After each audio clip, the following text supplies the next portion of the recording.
one of the prevention staff here at VPR, Violence Prevention and Response.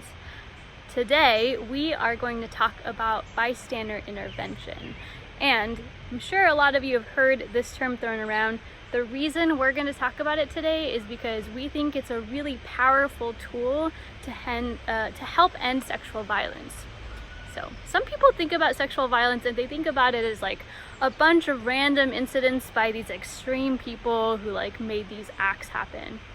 It's not true. Sexual violence is committed by people that we know and love. And it's not just the isolated incidents. They are the product of culture. And the way culture is created is that we have values and beliefs in our society that translate into words, verbal expressions, and lower level sort of physical expressions and behaviors.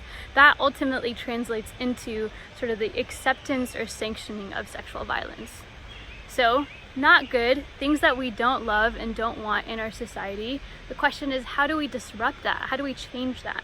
We think bystander intervention is one of the tools to help us with that. So we have a framework called the 4 Ds of bystander intervention. We've got D for direct, D for distract, D for delegate, and then D for delay. So D for direct, that is immediately what comes to mind when people hear bystander intervention. They think, oh, you want me to step in, be super aggressive and upfront about calling something out and pointing out that someone's sexist or racist or whatever else. That's one way of doing something, and we appreciate all the direct folks who are out there in the world really engaging in those really difficult conversations. And we know that most people aren't that direct, and we don't always need to act in that way. There's other ways of being direct. So I'm going to use one example, which is "that's so gay." That's so gay is a term we know in our society has incited violence against the LGBTQ community. So we don't want it, we want to intervene against it. So one form of direct intervention might be that as everyone else is laughing at "that's so gay" and whatever joke was made, an alternative direct intervention might be that you choose not to laugh. You choose not to say anything in that moment. That in and of itself is a direct intervention. Alternatively, you can distract. So if someone makes a joke, everyone's laughing about it. For example, I'm a pretty awkward person. I would use that to my personality and use that to my advantage in that moment. And I might say I'm not really great. I don't feel good about that. Let's talk about something else. Anyways, I heard this great joke, whatever. I might just do a song and dance because I don't feel comfortable in the direct way, but I know I need to say something. I'll use my personality to my advantage. So that is distract. Depending on the setting, you can sort of spill a drink, sort of move around the room, engage people in different ways. You can be creative with it like you need to. All right, third D is delegate. Depending on the intensity of the situation, it can be sort of scary and our adrenaline can sort of get pumping and we might not be able to handle the situation on our own or desire to handle it on our own. That's when delegate can be really helpful. So maybe you're in a social setting and you notice someone is making someone else uncomfortable through their words or through their body language and behaviors. I might just end up asking a friend hey, you see what I'm seeing? Okay, cool.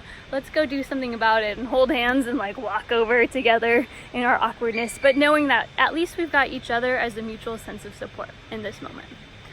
All right, finally, D for delay. So we like to say any action is better than no action. And while the moment is the most ideal time to sort of intervene, if you lose the moment, that doesn't mean well, my hands are tied, I can't do anything. You can still do something. That's where delayed intervention is really powerful. There's 2 forms of delayed intervention. First, you can intervene and have a conversation, a really kind, loving conversation with the person who made the harmful comment or said the harmful thing or engaged in the harmful behavior. And that conversation could be led by curiosity. Something like, I heard you say that thing earlier, I'd love to understand more what you meant by that. That way you're not sparking sort of the shame and guilt and defensiveness that might come up in a group setting and with more direct intervention.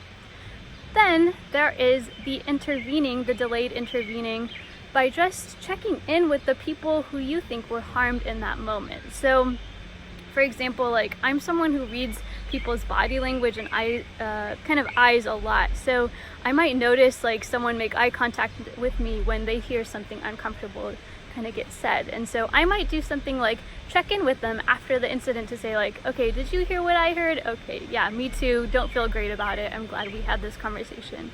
And that's super powerful because people often feel isolated and like they're holding those incidents all to themselves. So that helps prevent the isolation and help people know that they feel seen and heard. So those are our 4 Ds. I'm sure you have your favorite strategies. Would love to hear them one day. But just as a review, we've got direct, distract, delegate, and delay. Thank you.